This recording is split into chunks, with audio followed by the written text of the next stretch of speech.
Hi മക്കളെ, എല്ലാവർക്കും സന്താസ് online ക്ലാസ്സിലേക്ക് സ്വാഗതം. നല്ല മഴക്കാലം തുടങ്ങിയിരിക്കുകയാണ്. തണുപ്പൊന്നും അടിക്കാതെ ചൂടുവെള്ളമൊക്കെ കുടിച്ച് പനിയൊന്നും പിടിപ്പിക്കാതെ മിടുക്കരായിട്ട് എല്ലാവരും സേഫ് ആയിട്ട് ഇരിക്കണം. ക്ലിയർ അല്ലേ? ഓക്കെ. ഇന്നത്തെ ക്ലാസ്സിൽ നമ്മൾ പഠിക്കാൻ പോകുന്നത് വെർബ്സ് അഥവാ ക്രിയയെ പറ്റിയിട്ടാണ്. ഒരു സെന്റൻസ് എഴുതുമ്പോൾ അതിൽ പ്രധാനമായും 3 കാര്യങ്ങളെ പറ്റിയാ പറയാ അല്ലെ. എന്തൊക്കെയാണ്? Subject, verb, object. ഇത് 3ഉം ചേർന്നാൽ മാത്രമേ ഒരു സെന്റൻസ് കംപ്ലീറ്റ് ആവുകയുള്ളൂ. അപ്പൊ അതിന് ഏറ്റവും പ്രധാനപ്പെട്ട ആളാണ് ആര്? വെർബ് എന്ന് പറയുന്നത് അല്ലെ.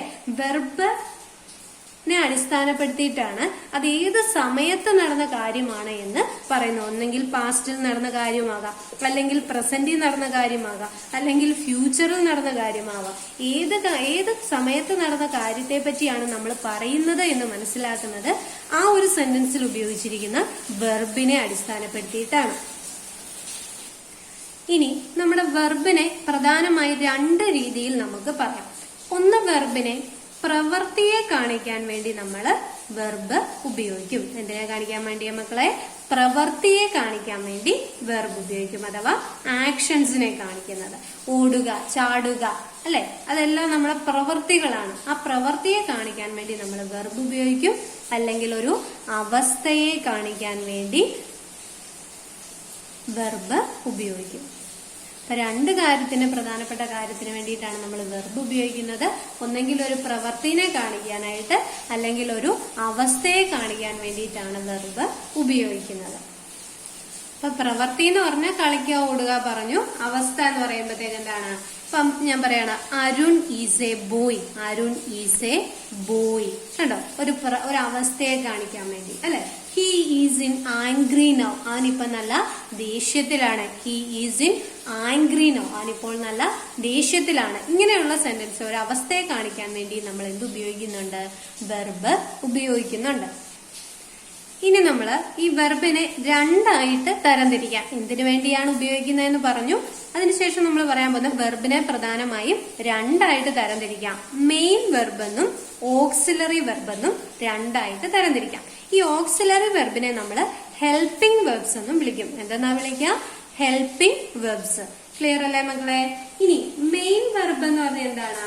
നമ്മൾ ചെയ്യുന്ന പ്രവർത്തികളെ കാണിക്കാൻ വേണ്ടിയിട്ടാണ് നമ്മൾ എന്തുപയോഗിക്കുന്നത്?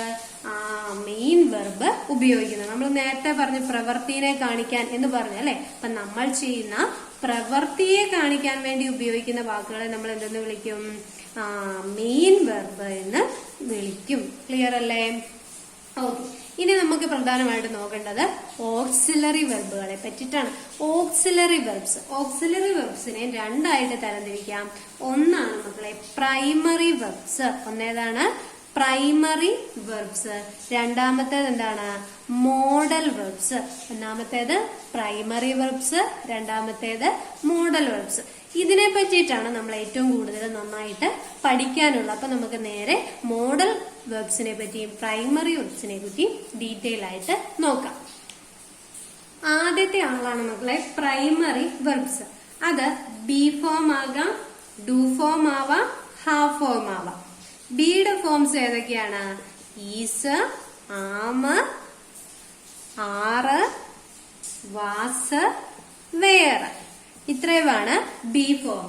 ഇപ്പൊ ഒരു സെന്റൻസ് വരുന്നത് ഈസ്, ആമാറ് എന്നുള്ള പ്രൈമറി വെർബ്സ് ഉപയോഗിച്ചുകൊണ്ട് ഒന്നെങ്കിൽ വരാം, അല്ലെങ്കിൽ ഡൂവിന്റെ ഫോമുകളായ ഡിഡ്, ഡസ് ഈ ഫോമിൽ വരാം, അല്ലെങ്കിൽ ഹാവിന്റെ ഫോമുകളായ ഹാസ്, ഹാഡ്. ഇത്രയത്തിനെയാണ് നമ്മൾ എന്തെന്ന് വിളിക്കുക? പ്രൈമറി വെർബ്സ് എന്ന് വിളിക്കുക. അപ്പൊ ഒന്നുകൂടെ പറഞ്ഞേ മക്കളെ, ഏതൊക്കെയാണ് പ്രൈമറി വെർബ്സ് എന്ന് പറയുന്നത്? ബിയും ഡൂവ്, ഹാവ് ഇതിന്റെയൊക്കെ ഫോമുകളാണ്. ബി ഫോമുകൾ ഏതൊക്കെയാ മക്കളെ? Is, am, are, was, were. ഒരു പാട്ട് പോലെ പറഞ്ഞു പഠിച്ചേ. Is, am, are, was, were. പിന്നെ ഡൂവിന്റെ ഫോമുകൾ ഏതൊക്കെയാണ്? Did, does. ഏതൊക്കെയാണ്? Did, does. ഹാവിന്റെ ഫോമുകൾ ഏതൊക്കെയാണ്? Has, had. ഇന്നലെ നമ്മൾ പഠിച്ചില്ലയോ? ഹാവും ഹാസും ഹാഡും ഒക്കെ നമ്മൾ പഠിച്ചു. വാസും വേറും ഒക്കെ പഠിച്ചു. ഈസ് പഠിച്ചു അല്ലെ. എല്ലാം നമ്മൾ പഠിച്ചു കഴിഞ്ഞ കാര്യങ്ങളാണ്. ക്ലിയർ അല്ലേ മക്കളെ? ഓക്കെ. അപ്പൊ പ്രൈമറി വെർബ്സ് എന്താന്നുള്ളത് നന്നായിട്ട് ഒരു തവണ എഴുതിയെടുത്തിട്ട് പല ആവർത്തി പറഞ്ഞ് പഠിക്കുക. നമുക്ക് മോഡൽ വെർബ്സിലേക്ക് കടക്കാം. പ്രൈമറിയുടെ കാര്യം പറഞ്ഞപ്പോൾ ഒരു കാര്യം പറയാനായിട്ട് വിട്ടുപോയി മക്കളെ. പ്രൈമറി വെർബ്സ് നമ്മൾ പ്രധാനം ഉപയോഗിക്കുന്നത് ടെൻസ് മനസ്സിലാക്കാൻ വേണ്ടിയിട്ടാണോ, ഏത് ടെൻസിലാണോ സംഭവം നടന്നത് എന്ന് മനസ്സിലാക്കാൻ വേണ്ടിയിട്ടാണ് നമ്മൾ പ്രധാനമായിട്ടും എന്ത് ഉപയോഗിക്കുക മക്കളെ, പ്രൈമറി വേർബ്സ് ഉപയോഗിക്കുക. ഈസ്, ആം, ആറ്, വാസ്, വേറെ ഒക്കെ വരുമ്പോ ഈസ് ആം ഒക്കെ ആണെങ്കിൽ അല്ലെങ്കിൽ ആറൊക്കെ ആണെങ്കിൽ നമുക്ക് മനസ്സിലാകുക അത് പ്രസന്റ് ടെൻസിലാണെന്ന് അല്ലെ. പിന്നെയോ വാസ് വേറെ ആണെങ്കിൽ അത് പാസ്റ്റ് ടെൻസ് ആയി. ഓക്കെ, പിന്നെ എന്താണ് വില്ല് ഒക്കെ വരുവാണെങ്കിൽ അത് ഏത് ടെൻസ് ആവും മക്കളെ, ഫ്യൂച്ചർ ടെൻസ് ആയി മാറാം. അതിനെപ്പറ്റി നമ്മൾ ഡീറ്റെയിൽ ആയിട്ട് ടെൻസിന്റെ കാര്യം പഠിക്കുമ്പോൾ പറഞ്ഞു തരാം. അപ്പൊ പ്രധാനമായിട്ടും പ്രൈമറി വെർബ്സ് നമ്മൾ ഉപയോഗിക്കുന്ന എവിടെയാണ്, ടെൻസ് ഏതൊക്കെയാണ് എന്ന് മനസ്സിലാക്കാൻ വേണ്ടിയാന്നുള്ള കാര്യം എന്റെ മക്കള് മനസ്സിലാക്കി വെച്ചേക്കുക. ഇനിയുള്ളതാണ് മോഡൽ വെർബ്സ്. രണ്ടാമത്തെ ഏതാ മക്കളെ, മോഡൽ വെർബ്സ്. ഈ മോഡൽ വെർബ്സിന്റെ ഉപയോഗം എന്ന് പറഞ്ഞാൽ ഒരു എബിലിറ്റി എന്ന് പറഞ്ഞാൽ എന്താ മക്കളെ, കഴിവ് അല്ലെ. ഒരു എബിലിറ്റിനെ കാണിക്കാൻ, എനിക്ക് പാട്ട് പാടാൻ സാധിക്കും, എനിക്ക് ഡാൻസ് കളിക്കാൻ സാധിക്കും, ഇതൊക്കെ എന്റെ എബിലിറ്റി അല്ലേ, കഴിവല്ലേ. അപ്പൊ നമ്മുടെ എബിലിറ്റിനെ പറ്റി പറയാനായിട്ട് മോഡൽ വെർബ്സ് ഉപയോഗിക്കും. അതുപോലെ തന്നെ എന്താണ്, റിക്വസ്റ്റ്, ഞാനത് ചെയ്തോട്ടെ, ഷാൾ ഐ ഡു ഇറ്റ് അല്ലെ, ഞാനത് ചെയ്തോട്ടെ അല്ലെ. ഷാൾ ഐ ഡാൻസ്, ഞാൻ ഡാൻസ് കളിച്ചോട്ടെ. ക്യാൻ ഐ ടേക്ക് ഇറ്റ്, ഞാനത് എടുത്തോട്ടെ എന്ന് തുടങ്ങുന്ന റിക്വസ്റ്റിനെ കാണിക്കാൻ വേണ്ടിയിട്ട് നമ്മൾ പ്രധാനമായിട്ടും മോഡൽ വെർബ്സ് ആണ് ഉപയോഗിക്കുന്നത്. ഇനി നമ്മുടെ കപ്പാസിറ്റി കാണിക്കാൻ വേണ്ടി അല്ലെ, നല്ല കപ്പാസിറ്റി, നമ്മുടെ കപ്പാസിറ്റി ഏതൊക്കെ തരത്തിലാണുള്ളത് അതിനെ കാണിക്കാൻ വേണ്ടിയിട്ട്. പിന്നെ അതുപോലെ തന്നെ അഡ്വൈസ് അല്ലെ, നമ്മുടെ ഉപദേശങ്ങളെയൊക്കെ കാണിക്കാൻ വേണ്ടിയിട്ട് നമ്മൾ പ്രധാനമായിട്ടും ഉപയോഗിക്കുന്നത് മോഡൽ വെർബ്സ് ആണ്. അപ്പൊ മോഡൽ വെർബ്സിന്റെ ഉപയോഗം എന്തൊക്കെയാണ്, എബിലിറ്റിനെ കാണിക്കാൻ, റിക്വസ്റ്റ്, കപ്പാസിറ്റി, അഡ്വൈസ്, ഇവയൊക്കെ കാണിക്കാൻ വേണ്ടിയിട്ടാണ് മോഡൽ വെർബ്സ് ഉപയോഗിക്കുന്നത്. ഇനി എക്സാമ്പിൾ ആയിട്ട് ഞാൻ പറയട്ടെ, വീണ ക്യാൻ ഡാൻസ്, വീണയ്ക്ക് എന്ത് ചെയ്യാൻ സാധിക്കും, ഡാൻസ് കളിക്കാനായിട്ട് സാധിക്കും. ഷാൾ ഐ ഡു ഇറ്റ്, ഞാനത് ചെയ്തോട്ടെ. ഷാൾ ഐ ഡു ഇറ്റ്, ഞാനത് ചെയ്തോട്ടെ. ഇങ്ങനെ തുടങ്ങുന്ന റിക്വസ്റ്റ്, അതുപോലെ തന്നെ എബിലിറ്റി, ഇതൊക്കെ കാണിക്കാൻ വേണ്ടിയിട്ടാണ് നമ്മൾ പ്രധാനമായിട്ടും ഏത് തരത്തിലുള്ള വെർബ്സ് ഉപയോഗിക്കുന്നത്, മോഡൽ വെർബ്സ് ഉപയോഗിക്കുന്നത്. ഇന്നത്തെ ക്ലാസ്സിൽ നമ്മൾ പഠിച്ച കാര്യങ്ങൾ ഒന്ന് സമ്മറൈസ് ചെയ്യാം. വേർബ്സിനെ പറ്റിയിട്ടാണ് നമ്മൾ പഠിക്കുന്നത്. ഒരു സെന്റൻസ് അത് ഏത് സമയത്ത് നടന്ന കാര്യമാണ് എന്ന് മനസ്സിലാക്കണമെങ്കിൽ നമുക്ക് എന്തിനെ അടിസ്ഥാനപ്പെടുത്തിയേ പറ്റുള്ളൂ, വെർബിനെ അടിസ്ഥാനപ്പെടുത്തിയേ പറ്റുള്ളൂ. ഏത് ടെൻസിൽ, പാസ്റ്റിൽ നടന്നാണോ, പ്രസന്റിൽ നടന്നാണോ, ഫ്യൂച്ചറിൽ നടന്നാണോ നമുക്ക് അറിയണമെങ്കിൽ അത് എന്ത് നോക്കണം, വെർബ്, അതിൽ ഏത് വെർബാണ് ഉപയോഗിച്ചിരിക്കുന്നത് എന്ന് നോക്കേണ്ടിയിരിക്കുന്നു. ഇനി വെർബിനെ പ്രധാനമായിട്ടും നമ്മൾ മെയിൻ വെർബ് എന്നും അതുപോലെ തന്നെ ഓക്സിലറി വെർബ് എന്നും രണ്ടായിട്ട് തരംതിരിക്കുന്നത് നമ്മൾ പറഞ്ഞു.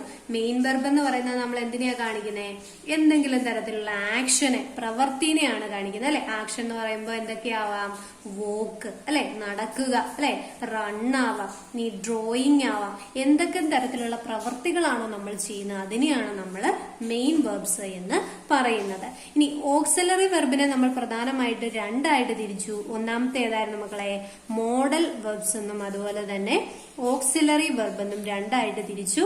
മോഡൽ വെർബ്സ് പ്രധാനമായിട്ടും ബിയർ, ഡൂവ്, ഹാവ് ഇവയുടെ ഫോമുകളാണെന്നും ഓക്സിലറി വെർബ്സ് എബിലിറ്റിനെയും റിക്വസ്റ്റിനെയും കപ്പാസിറ്റി, അഡ്വൈസ് തുടങ്ങിയ കാര്യങ്ങളെയാണ് കാണിക്കുന്നതെന്ന് നമ്മൾ പഠിച്ചു.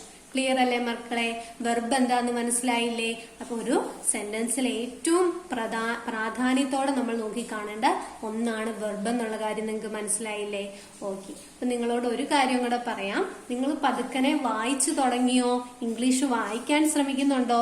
ഉച്ചാരണമൊക്കെ നമ്മൾ പഠിപ്പിച്ചു, അതിന്റെ ഉപയോഗം പഠിപ്പിച്ചു, എങ്ങനെ അത് പ്രൊനൗൺസ് ചെയ്യണം എന്നിവയെല്ലാം നമ്മൾ പഠിച്ചു കഴിഞ്ഞു അല്ലെ. പിന്നെ നമുക്ക് ഏറ്റവും ബേസിക് വേർഡ്സ് ഞാൻ ഷോർട്സ് ആയിട്ട് ഇടുന്നുണ്ട്, 5 വേർഡ്സ് വെച്ച്. അത് ഡെയിലി നിങ്ങൾ നോക്കുന്നുണ്ടോ? ഉറപ്പായിട്ടും നോക്കി നിങ്ങളുടെ വൊക്കാബുലറി നിങ്ങൾ നന്നേ കൂട്ടി വരണം കേട്ടോ. നമുക്ക് എന്ത് കാര്യം എഴുതണമെങ്കിലും പറയണമെങ്കിലും ഒക്കെ നമുക്ക് വാക്കുകൾ അറിഞ്ഞിരിക്കണ്ടേ. ആ പ്രധാനപ്പെട്ട വാക്കുകൾ മാത്രമേ ഞാൻ ഷോർട്സിലൂടെ പറയുന്നുള്ളൂ. അതൊക്കെ പഠിച്ച് നമ്മൾ പഠിക്കുന്ന രീതിയിൽ ഒന്ന് ശ്രമിച്ചിട്ട് നിങ്ങൾ വായിക്കുന്നുണ്ടോ, വായിച്ചു നോക്കിയിട്ട് നിങ്ങൾക്ക് പറ്റുന്നുണ്ടോ എന്ന കാര്യങ്ങളൊക്കെ നിങ്ങൾ കമന്റ്സ് ആയിട്ട് രേഖപ്പെടുത്താനായിട്ട് മറക്കരുത് കേട്ടോ. അപ്പൊ നല്ല അടിപൊളി ഒരു ക്ലാസ്സുമായിട്ട് നാളെ കാണാം. മറക്കാതെ നമ്മുടെ ചാനൽ സബ്സ്ക്രൈബ് ചെയ്യുക, കൂടുതൽ ആൾക്കാരിലേക്ക് നമ്മുടെ ചാനൽ ഷെയർ ചെയ്ത് കൊടുക്കുക. നന്ദി മക്കളെ.